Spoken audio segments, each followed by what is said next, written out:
Yay, we'll get everyone in here and get going. Let's see here. I'm going to do all of my stuff. I'm going to pause the recording for a second so the replay folks don't have to watch all of this.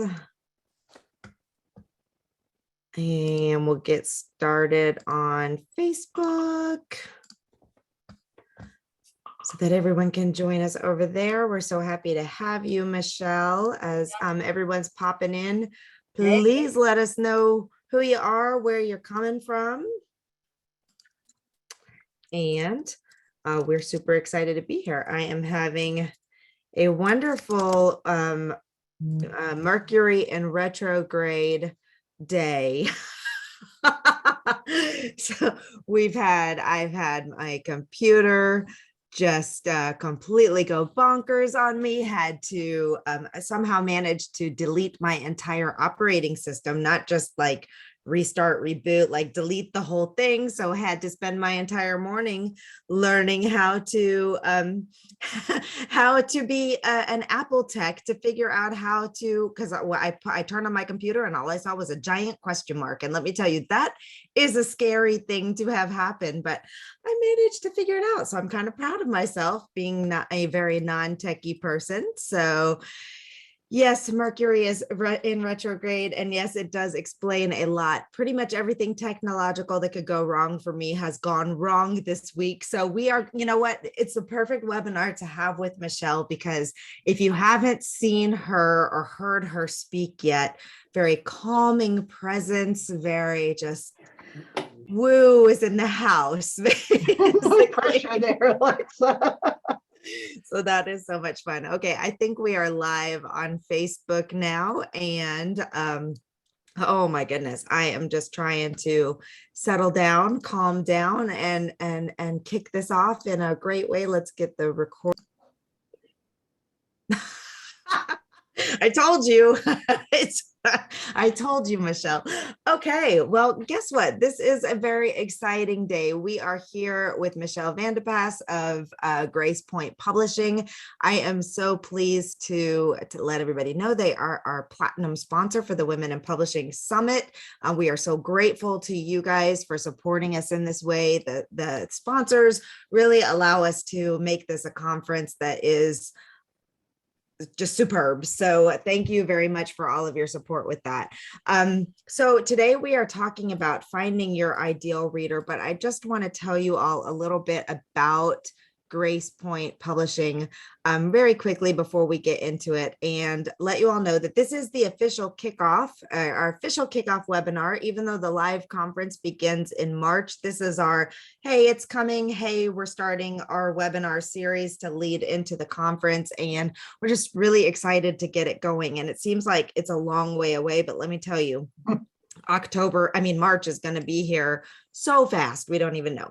So, okay, so Grace Point is a traditional publishing house that knows that traditional publishing just isn't right for everyone. They have a big team dedicated to finding the right path that works for you and your book. That means they publish books directly and offer a partnership publishing route. They even have support for true self-publishing clients if that's what you need. When you choose Grace Point, no matter what route to publishing is right for you, you work with a team of experts who will consult with you every step of the way so your book achieves both your creative vision and your benchmark for success. Grace Point can work with you from the jump, helping you write and edit, all the way to building your marketing strategy. Whether you need a ghostwriter, a developmental edit, or a branding consult, they have someone on their team to help. They offer author coaching if you need some help in your creative process. And one big benefit that I truly, truly love is that they also help with distribution, which can be very confusing and very expensive, as some indie authors know, if you mess the things up along the way. So it's truly an A to Z solution, offering a lot of support, offering a lot of involvement in your process. And we've just been so pleased to partner with them over the last 3 years now. So it's fun. It's fun to talk about different routes to publishing. It's fun to do all of those things. And Michelle will be back during the conference to actually talk with those of you who might be interested in our sponsor Q&A session. Of course, if you have questions before then, before then, you can email them directly at, what email do you want to send them to? Publisher@gracepointpublishing.com. Publisher@gracepointpublishing.com. So Michelle is the CEO and founder of Grace Point, and in the beginning worked mostly with like holistic coaches and folks along those lines, right? Yep, we have, but so our mission on our website is that we work with people who want to inspire and uplift humanity and the planet. Oh, So that can mean a big mission. lot of things, right? So we have a faith-based press, and as long as it's uplifting, we would love to talk with you. We have a very woo-woo press, which is metaphysics and law of attraction and even some ET and alien type books in there. But again, it has to be uplifting. We wouldn't publish a book about the aliens, the Greys coming to take over the world and implant us. Regardless of your belief system, we want to do uplifting books. So a wide variety, including a few fiction books, but they have to be uplifting in some way. I love that mission. We are always on a path to bring more good to the world. And that's just a fantastic mission that we also have as part of our mission with the conference. So it's perfect partnership. So just a little bit of housekeeping before we get into it. Will you be sharing a presentation? I will. Okay, great. So we're going to go full screen into that presentation in just a second. And what I want everybody to pay attention to is the Q&A box down in the bottom of your Zoom screen, or on the bottom if you hover over it on your phone. We will use the Q&A box primarily to help people get their questions answered. If you're just chatting or saying hello or where you're coming from or responding, just, taking part of the conversation, please keep those in the chat and put your questions for Michelle in the actual Q&A box. And we will have about 10 minutes, maybe 15 minutes, depending on how long the conversation goes at the end of this for them to answer questions. And again, publisher@gracepointpublishing.com if you have more questions and want to reach out directly to them, or you can visit their website at womeninpublishingsummit.com/GracePoint. And there's a freebie on there as well. So make sure you head over and check that out. Okay, so today we're talking about ideal readers. And I love this topic because a lot of people think they have it nailed, like from the get-go. Just, I know exactly who my book is for. I'm writing a romance book, so any woman who likes to read romance books is going to want my book. Any person who's on a health and holistic journey is going to want my book if I'm writing a health book. Any person who has a heart is going to want my book about hearts.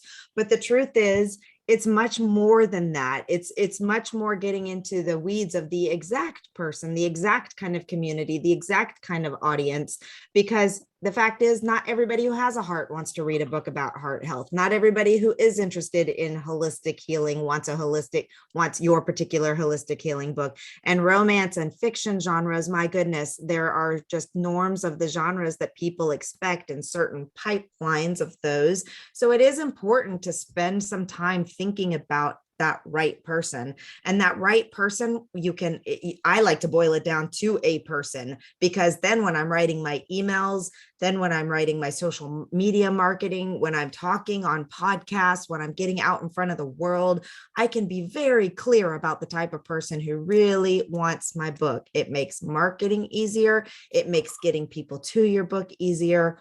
All of those things. So that's my little quick intro, and we will, I'm going to pass it over to Michelle and let her have the stage.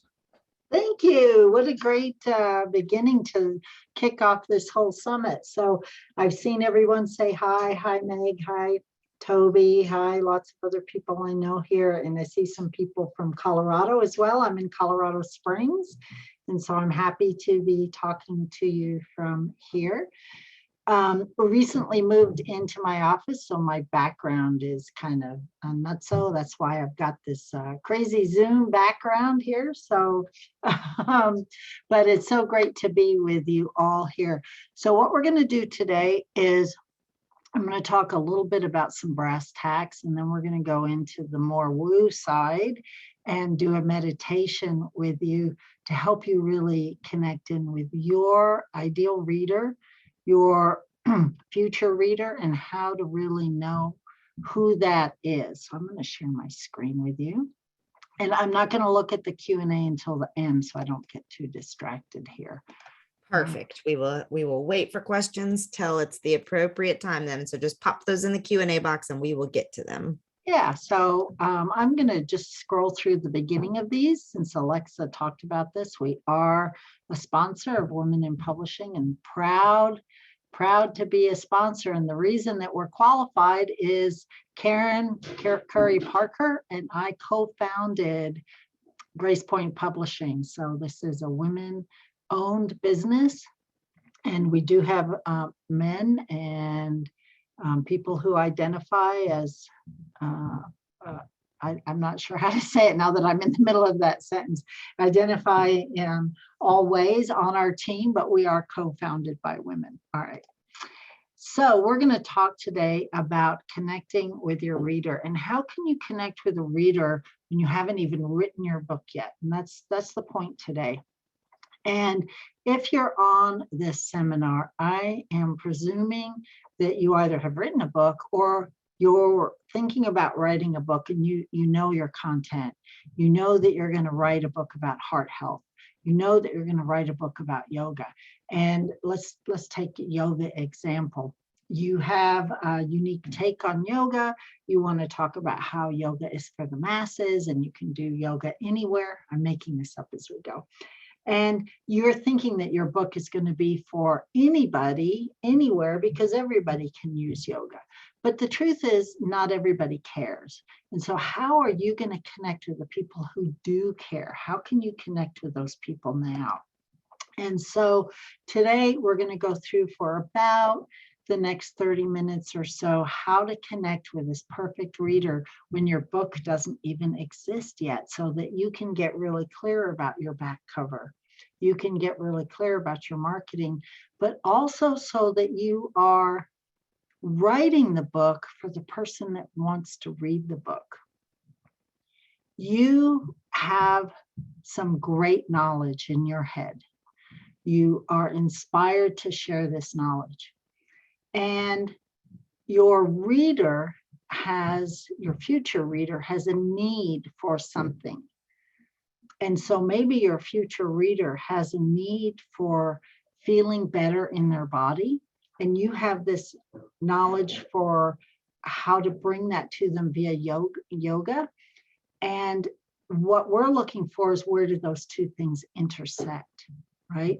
So if your reader wants to feel better in their body, they may or may not have explored yoga yet. So if you do all your marketing using the term yoga, it's possible you're missing a huge piece of the marketplace who hasn't thought about yoga yet. Or maybe your future reader is totally immersed in yoga, and so you have to use yoga in all of your marketing materials so that you really connect with that person. And so we're going to unravel that a little bit.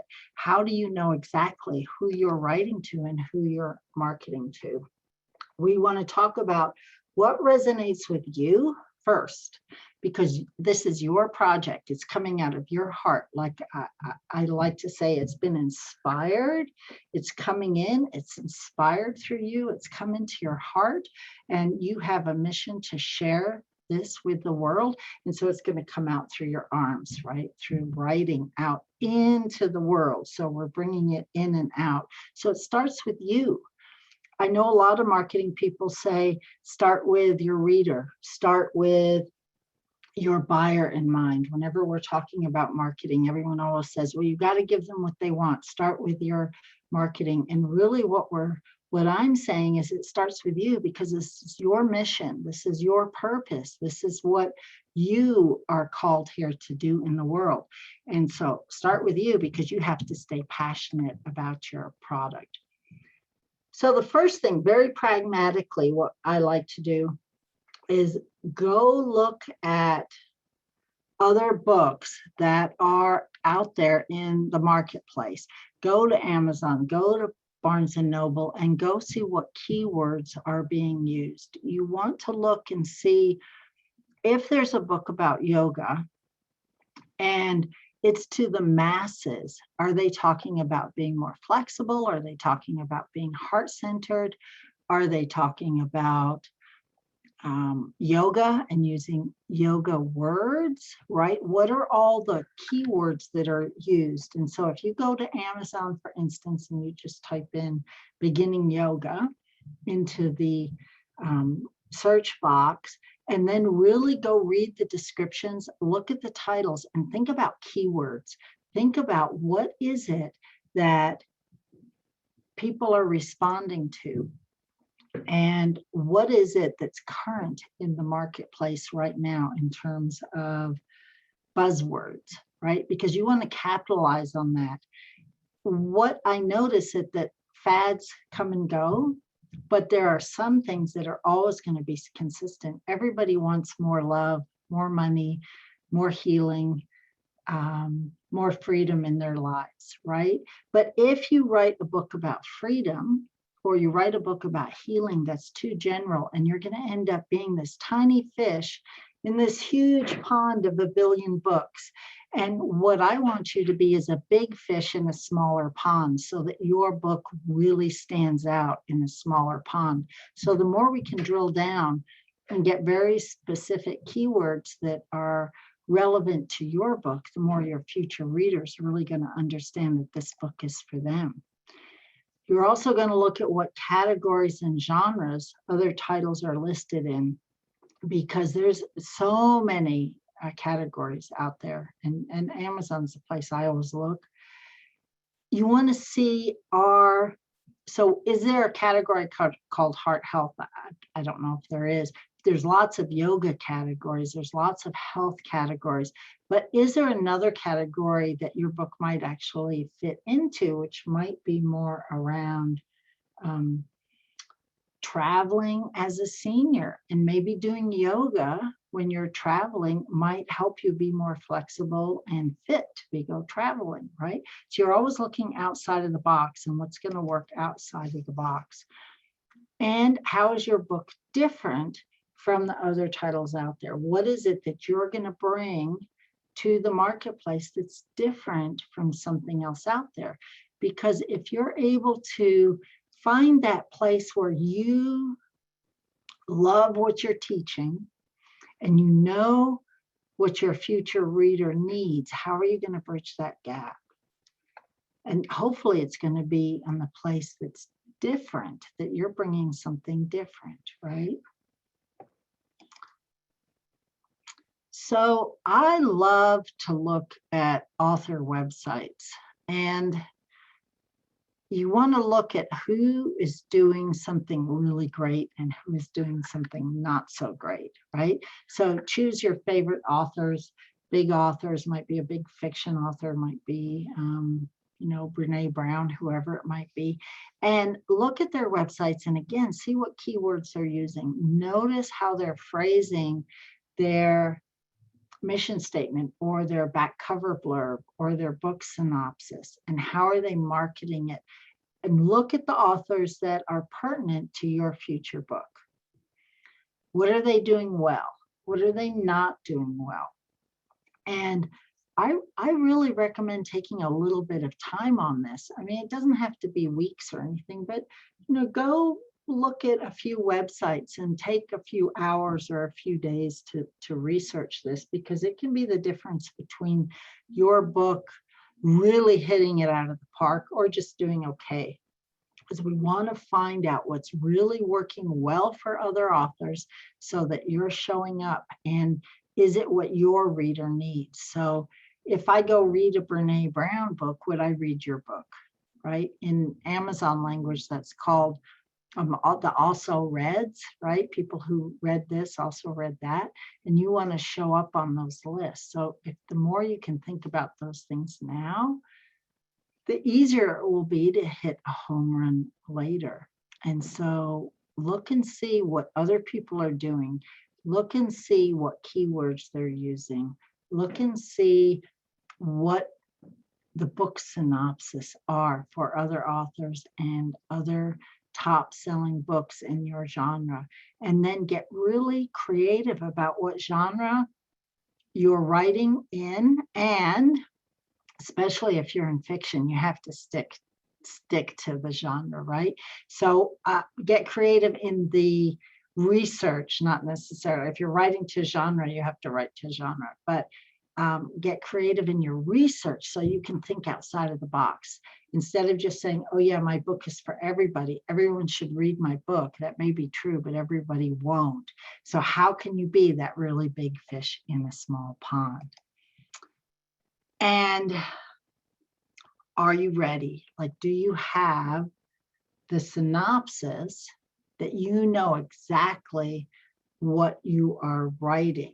So when you think about all these things, and this is what a traditional publisher sometimes asks for, is all this market research. When you're writing, and a little bit of a segue here, but when you're writing a nonfiction book and you're writing using your passion, your purpose, your expertise, your experience, you're going to be speaking from the heart. At least I hope you are. I hope you're going to be writing from the heart, because that's the main thing that's going to make your book different from someone else's book, is your experience, your love of the subject matter. And when you do that, everything is out there for the world to see. And I believe writing a book is the biggest personal development journey you will ever go on. You are forced to know exactly what you think, how you want to communicate it, and what you're willing and ready and able to put out there for the whole world to see. And I work with a lot of authors who get to final manuscript and panic. It's like, oh my gosh, do I really want to say this? And so I really like to work with authors to coach them to say, this is your journey, and there are people out there who need this. They're waiting for your book. We're going to talk about that in a minute. But you have to be really grounded and allow yourself to be okay if you're scared. Be okay if you know that your heroes, if it's Brene Brown or whoever it is, should be reading your book. If you really feel that, then put that out there, believe it, be certain in yourself, and know that that's your reader, and be confident in yourself so that you can move through any fear. So, are you ready for your reader to read your best-selling book? I love that question.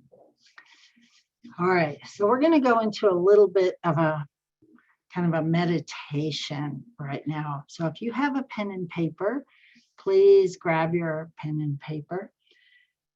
Take a deep breath. We're going to go through a few things here where we're going to connect in with the reader that already exists out there. And I'm going to go through a series of questions. And I ask you, if you are the sort of person that needs to write it down so you don't forget it, go ahead and write it down. But also know that if you can just go into the visualization of it, that this information will come back to you later. So if you can, if you're able to, put your feet flat on the floor. And let's just breathe together for a minute. And as you breathe in, I'd like you to breathe in the knowledge that there are thousands and maybe millions of people already out there ready to read your book. There are people waiting for your book, and they are out there already. If you would like to, you can close your eyes and just take another deep breath, and know that if you're not a visualization person, it doesn't matter. You can totally make this up. The questions I'm going to ask you, there's no right and wrong. You can make it up. You can think it's silly. You can decide that this is not the process that works for you. All of that is okay. All the self-doubt, all the triggers that this may bring up, it's all okay. It doesn't matter. And if you love this process, just go into it more deeply. I just ask that you stay open to whatever information comes to you, whether it's in writing, an inspiration, or something that you totally make up because you're making it up. There's no right or wrong way to do this. So I'm going to ask you to close your eyes and visualize your book out there, already published in perfect form, out there in the cosmos, somewhere out in front of you. This beautiful book with a gorgeous cover. In the back cover written, you've got a perfect synopsis and blurb on the back and your headshot. And you're imagining this book out there published in bookstores. And notice all the readers starting to flock around this book. And they're coming in. There's lots of them. They are starting to be drawn to your book. And there's lots of readers, and there's some really super close, and there's some farther away. But suddenly your book has thousands of readers all around, and they already exist in the place where your book is published, in the future or in the past, wherever it is, the time that this book is published, these readers are already there. And ask yourself, why is your reader drawn to this book? What is it that your reader needs? What is it that your reader needs from this book? Whatever comes to you, write it down or just anchor it in your mind's eye. There's no right or wrong.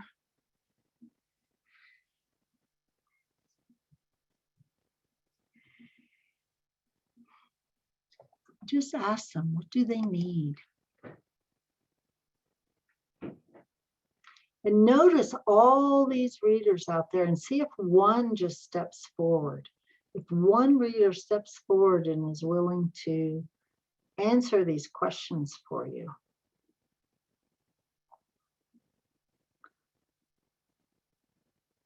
And notice how you might appeal to this future reader. What is it that you have that they love?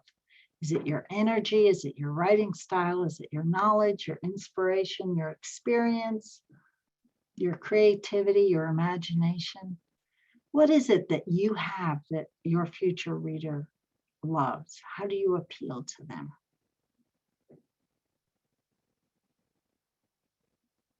And write down whatever comes up.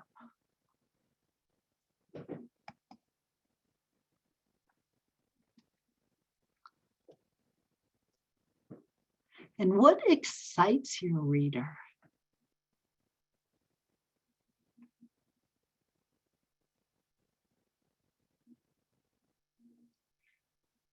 What excites your reader?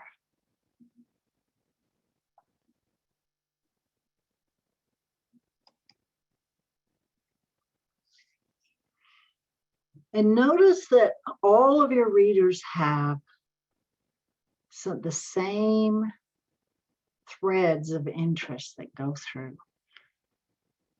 You're going to excite and help and solve a need for a certain portion of the population that needs exactly what you have, even if it's fiction. They're going to need your story. They're going to be waiting for your story. And ask this one reader that stepped forward, or ask the group of readers, where are they stuck? Where are they stuck in their personal life or professional life or health journey? Because even for fiction, where your reader is stuck is probably the same sort of fiction book that they're going to read for the hero's journey or for the fiction story that you're writing.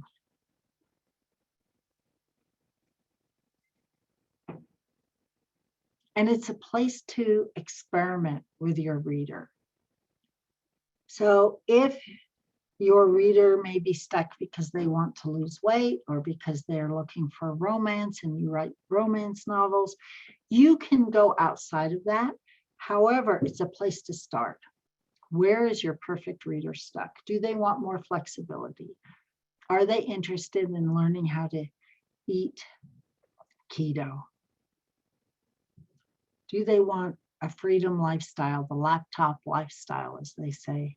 Do they just want to get immersed in a fiction book where they can just escape from their personal lives?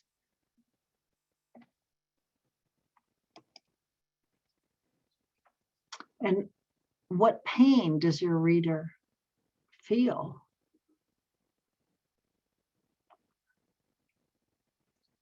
When you can empathize with your reader's pain,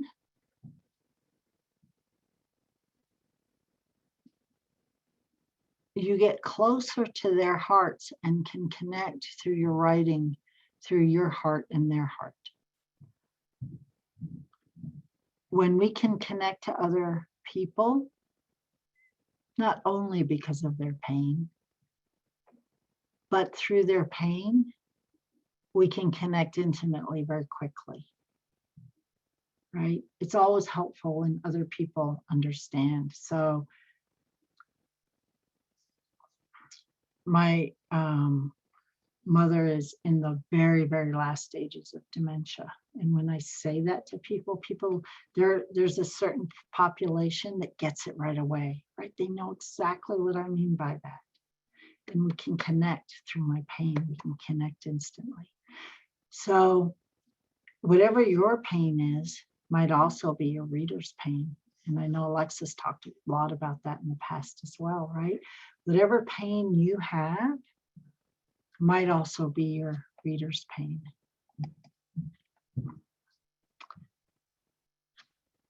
What do your readers value?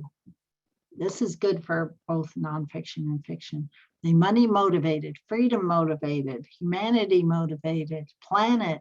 Like, are they really out to work with poverty or climate change, or do they like really want to build generational wealth and take care of their family?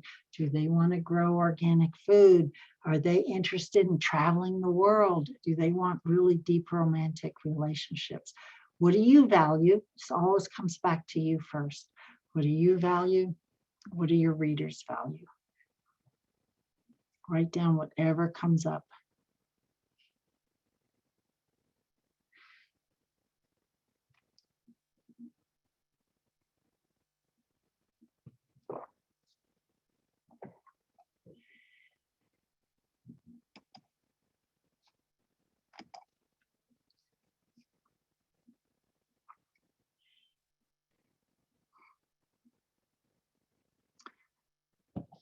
I'm going to stop sharing for a minute. I also see. I would like you to keep your eyes closed if you can for a minute and notice all of these readers out there and your book. They're all surrounding your book.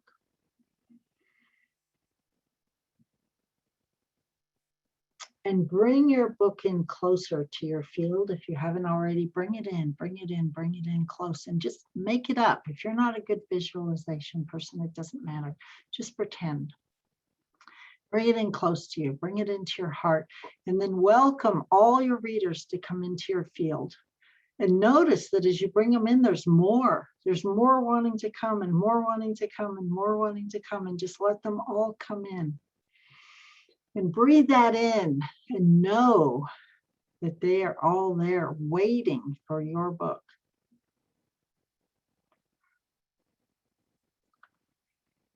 And ask if there's one more reader that would like to wave their hand wildly and give you any information.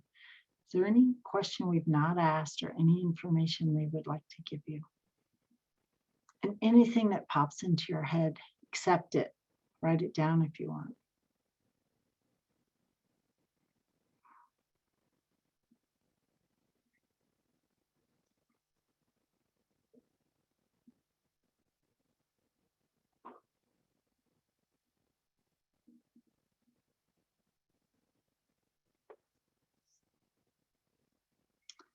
And what I'd like you to do is let all your readers know that the book is either coming or where they can get it now if it's already out. And thank them for showing up today.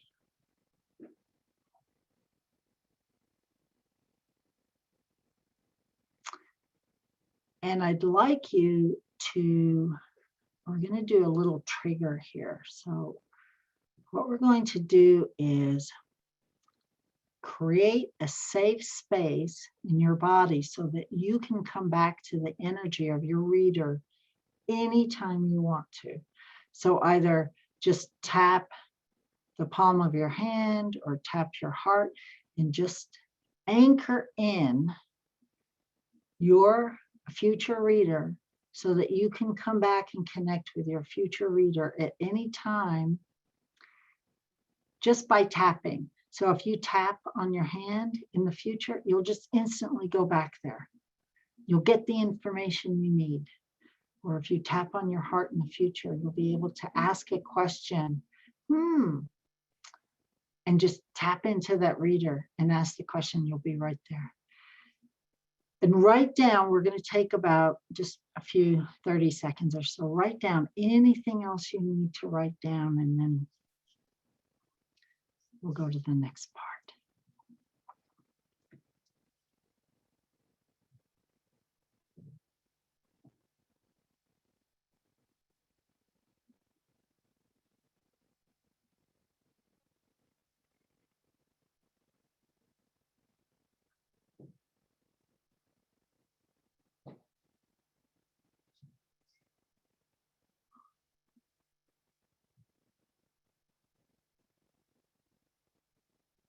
Write down any keywords that have come up, any thoughts, any self-doubt,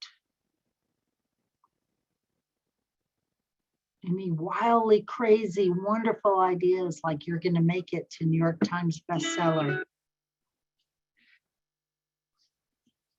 Write it all down.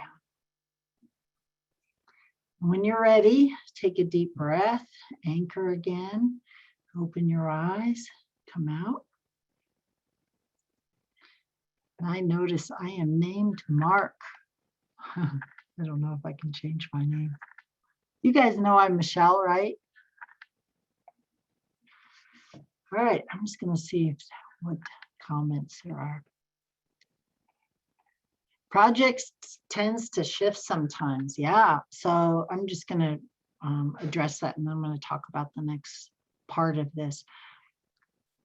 As writers, as business owners, as entrepreneurs, as artists, as women, not everybody on here is a woman, but a lot of people will be. We are, all of us, if you're listening to this, highly creative, and you're going to have a ton of ideas and creative thoughts. And this comes up a lot. Should I write more than one book? Should I put it all in one book? This process of connecting with your reader will help you hone in on what this book is for. I have also done this where you connect with your book. So if you go back and listen to this again and say, I want to just connect with my future book, what is the next book that wants to come in? What is the information that's ready to come in now through me into my heart and then out through my arms and my hands, right? Trust yourself enough to trust the process that you'll get exactly the information that you need. And so we all have lots of projects, and luckily we have a whole lifetime to get them all out, right? All right, so the next piece of this, there's two more pieces to this, and then we'll go to Q&A. One is you can use all of this information that you got today to write the back cover for your book or write a book synopsis. Does not mean what you write today is going to end up on the back cover. It's a starting place. It's a jumping off place. That's a little bit like saying the first draft manuscript is what's going to get published. It never works that way. It's going to go through some edits. So whatever you did today, if you were to pick up the back cover of your book, it might say, won't say this exactly, but it might say that if you're reading this book, if it's because you want to be more flexible so that you can travel in your golden years, even into your 80s and 90s and maybe beyond, because doing this type of yoga will keep you alert and flexible. And this book is uniquely designed for women in their 70s, whatever, right? So that obviously, whatever you write will change and evolve, but it's a great place to anchor the book, to anchor the energy, to write the back cover, and to start really connecting with your readers now. The other thing to know is, because I see, I know lots of people here have already written books. If you have already written your book and you have self-published, you can change your book synopsis anytime. You can even change the back cover of your book. You can change description and marketing materials of your book anytime. And if you work through a publisher, you can still change your Amazon author page. You can change your social media. And so if your book is not selling as well as you would like, go in and start asking some of these questions. And you're not going to necessarily rewrite the book. I mean, maybe you'll do a second edition, but maybe you will change the cover, the back cover, some marketing material, something on your Amazon author page. And so that's the next piece I want to encourage you to do if you've already published, to just look and see if your marketing materials match who your reader is. All right. How are we doing, Alexa? How are we doing? Doing great. We're doing great. Are you ready to take questions? I am. I'm just looking to see if there were some questions here. We do have a couple for you. Okay. I know that YA is not your typical genre, but you may be able to answer this. But she says that her book is categorized as YA, but some of her adult readers are disappointed because it reads too young. But it's not a middle grade. It's really set for that original YA category of the 13 plus audience. And she's struggling with how to reach the right people. And I feel this because YA has changed so much since Twilight and the Hunger Games and things came out, and it's attracted a much older audience. Yep. So it is really hard for the people who are writing true YA that was written for those, 13 to 16-year-olds.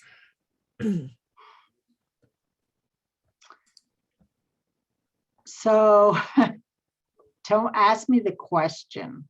How does she connect with the right YA readers? And because the people who are seeing YA books and they're expecting a more mature book. Got it. So we have published a few YA books. It's not my specific genre. We have published some. What I will say based on my knowledge, and if you've not published yet, reach out and I'll hook you up with our fiction manager who may have some. Oh, this is already published. Yeah, this is already published. Still reach out because I may be able to come up with a couple of hints. But here's what I do know. YA readers do not like any mixed genre, and the cover has to totally speak to the audience you're going for. If the cover, so I would go find 5 best-selling books that are the same audience as yours and look at the covers and see if it has the same feel. Yeah. Because people buy books based on covers. I mean, we're scrolling through. I'm a perfect example. I'm laying in bed at night, can't sleep, like, okay, I'll go see what's on Kindle. And I scroll through covers. And I'll totally buy based on the cover. Yeah. I mean, yeah, I might read the synopsis, but the cover's the first thing that gets me, right? So looking at, and this is true for every genre, look and see if your cover is aligned with other covers of the audience you're trying to attract. Yeah. And then I also wonder if you just have to try a different category on Amazon. And, I wonder too if it might not be a bad idea to just put a disclaimer at the top of the Amazon description that just says, this is a true YA written for 13 to 16-year-olds. If something like that might even just at the top of the page, just also, make it really clear from the get-go. So I'm reading the comment here and it sounds like it is younger than 13. Connecting with that younger no, I think she meant connecting with that younger 13 plus audience. So I think okay, I would just say at the very beginning of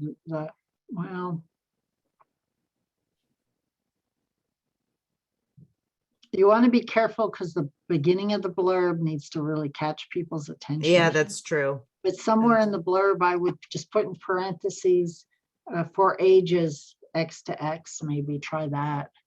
And maybe try changing genre, changing categories if you're self-published. Yeah. Okay, thank you. Let's see. Do you have recommendations to make a book more visible when you're writing for a niche market? Oh boy. That's a big question, a marketing question mostly. That's I'll allow you to say we can pass that one. I'm sorry to whoever asked that, but that's truly a marketing question. Yeah, no, but I get it. That's everybody's big thing, right? How do I go from selling the average 200 books that the average author sells to at least 2,000 and then maybe 10,000, right? That's everybody's question. Email lists, building your audience, getting on podcasts, understanding that when you're an author, this is a business. And you've got to learn some of the business parts and you may not like it. I mean, there are, as I've said before, when we've held these together, Alexa, we have all done stuff in our lives that we don't want to do. Right. All of us. We have all gotten through hard times. We have all done stuff that's hard. And so what I would just say is marketing may not be the number one thing that you want to do, but it is something you're going to have to learn. Even if you just learn a little bit of it, even if all you do is post on LinkedIn once a day or try to get on a podcast once a week, if you just choose something that you feel like you can get excited about and do that consistently, that's the biggest thing that will make the difference. Yeah, you got to spend the time doing the things that are going to get you in front of that niche market. Yeah, you don't have to do it all. Right. You don't have to do TikTok and LinkedIn and Instagram and podcasts and blog posts, but choose one thing and start there. Great advice. Let's see. Oh, this is a fun question. Do you offer recorded meditations about connecting with your reader? I do have some. So we've got a few, and I'm going to be offering more stuff here with Alexa. So you'll have lots of opportunities to hear me if you want to. But if you just write to publisher at Grace Point Publishing, we have a meditation we'll send you. Wonderful. I love meditations. All right. Do you recommend setting up focus groups of potential readers to help get the answers to some of these questions? So we do use beta readers. I always recommend you have at least a handful of beta readers if you can. We have paid beta readers sometimes as well, and it should not be your mother or your sister or your best friend, really. Your personal support group who loves you are not the same people as your readers. Yeah, that is a good point. So go find 5 people, like 3 circles out from you, and ask them to read your book. And then here's what I would say. You need to ask for specific feedback, not, oh, did you like my book? Because everyone's going to say, yeah, your book was great. Thank you. What you need to say is, where did you get lost in this book? At what point did I lose your interest? Is there one place that you think I could tighten it up? Like, ask specific questions. Love that.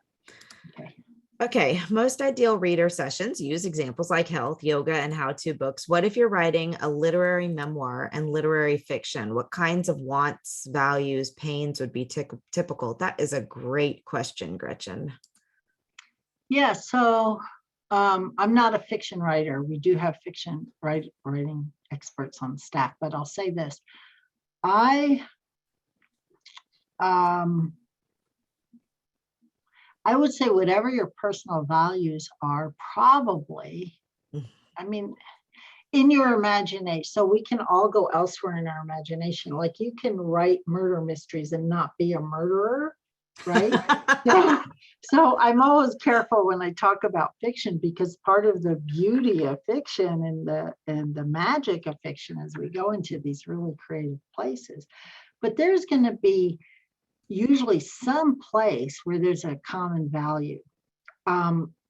In acting class, they always talk about if you're playing the villain, there's got to be something in there that the audience can relate to, right? And so I don't know why I chose murder, because now I got to go down that road. It's like, you're murderer. People like to feel that dark side moment. Like people love that. People who love horror movies, for example, or they love that fear. They love that but excitement. There's going to be something there that's a value that you have that you can give to your murderer that will help connect those dots. If you're writing steamy romance, do you love roses? Because if you do, those will probably end up in your steamy romance. So if you're doing, I think you said historical fiction. She said literary memoir and literary fiction. Yeah. So think about what values you have. Like, are you like family values? Are you drawn to big families? Do you, even if it's not real for you, do you wish you had a big extended Italian family where everybody yelled at each other and loved each other, right? Would that be part of your value that you appreciate about an Italian family that you would bring in? So I'm not sure I'm exactly answering the question, but I think you have to relate to it. That's the piece I'm trying to get to. You have to personally relate to it to make it believable. Well, and if you think about memoirs, I mean, there's always a theme to memoirs. There's always something that the memoirist has overcome. I was speaking with an author yesterday, and she was raised by a mentally unstable mother and a sex offender father. And so the theme of her memoir is survival and how she came through that, her relationship with them and how she came through it. So if you're thinking about the themes of your memoir, there's always a theme where did you travel everywhere in the world with your parents? Did you grow up with parents who weren't there? Did you overcome, what is your memoir about? The people who are interested in that are either going to have overcome or are trying to overcome the same scenario, or they're super interested in it for some reason. That's how I would approach the memoir side. But you don't have to be a murderer to like murder mystery. No, right. That was a funny line to go down. So it's live, right? These are live. I know. It's like, unexpected questions out of nowhere. Well, this is one that you should be able to answer very easily, Michelle. Do you accept indie books that have already been published? Yeah, sometimes we will look at republishing it if we think we can do better than you did marketing it, or if we're going to do a series. And so we'll want the first one in the series to take the others. So just send an email to publisher at Grace Point Publishing, and we'll talk to you. That's it. That's the general response here. And okay, well, this is an interesting one. How do I characterize an anthology of affirmations? So what do you mean by characterize? That was my question too. Charlotte, if you're still around, if you can clarify that question just a little bit more for us. And then her next question was, is an affirmation book more of a self-development or a spirituality book? I think it would have to depend on what type of affirmations they are, right? Absolutely, because there are lots of faith and God-based affirmations that definitely goes into a spiritual or faith-based or Christian, specifically Christian genre. But there are lots of affirmation books that would never make it into a Christian genre, right? There's affirmation books about business all the time. Yeah, that's very true. Very, very true. Yeah. So basically look at your theme and figure out whether it fits more in spirituality, religious, or whether it fits on development side. Well, we just published a series of books on mindfulness, and she's done a God lovers version and a business version and a personal development version, and it's all on mindfulness. So that's what comes to mind when you ask your question. Uh-huh. Okay, let's see. Spirituality is now such a wide category. I have written a book about prayer, which is also a large genre. How does one become a best-selling author in a small pond in this genre? Let me read that again because I'm not sure what the question is. Spirituality is big genre. I've written a book about prayer. Mm-hmm. How does one become a best-selling author? I think she means as a small fish in a big pond in this genre. Yeah. So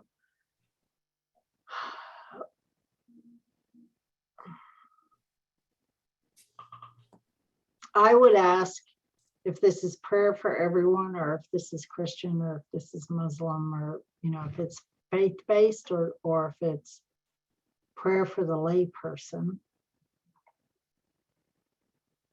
I'd start there, because then we'd know exactly where it was going. And when I talk about Amazon, it's not just Amazon, but that's just what we all think of. I have a love-hate relationship with Amazon, as I'm sure all of us do at this point. I think you want to get clear on the genre. We published in several prayer-based books. And I think the people who, I don't know if this is true, because I'm just speaking now just off the top of my mind, and I've not done any research on this, but our authors have done a lot of podcasts for their prayer-based books. And I wonder if there's some correlation of people who read those books also like podcasts. I don't know if that's true, but I'm just sort of thinking in the back of my head.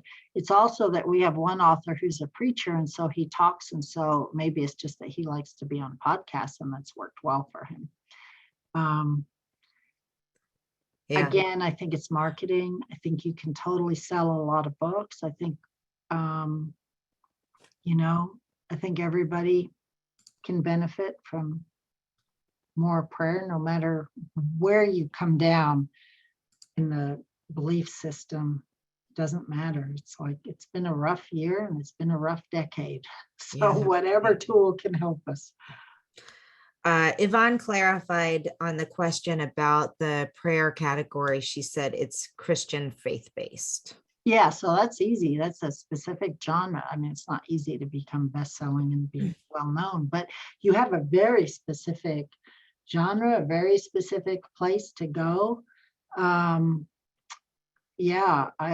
think writing the blurb so the people who read the book synopsis know it's for them. So if you're Christian, you got to wave your hand and say, this is a Christian book. So you're really super clear. It is not for everybody, right? It's not for Jewish people, Muslim people, agnostic people. It's for Christian faith believers. And so be really clear on that. You'll do better than if you try to be a book for everyone. Great. All right, we have one more question here that I'm going to get to for you to answer, and that is, how do you take the answers from this process that you just described and actually apply them into the marketing? Yeah, so I'd start by writing your back cover. I'm known for saying, because if you've ever heard me before, you've probably heard me say this, write your back cover. Just go write your back cover. Go read 10 back covers of books that you have on your bookcase, and then sit down and write your back cover. Even if you've written a back cover before, do it today while all this is fresh in your mind, if you can, because you'll pull all of that in. You'll pull the energy in, you'll pull in the feeling, you'll pull in the keywords that we just talked about. And the back cover that you're writing is for you more than it is for something that's going to really end up on the back cover. But it takes all this information and sucks it into 200 words or 300 words for you. And you're writers.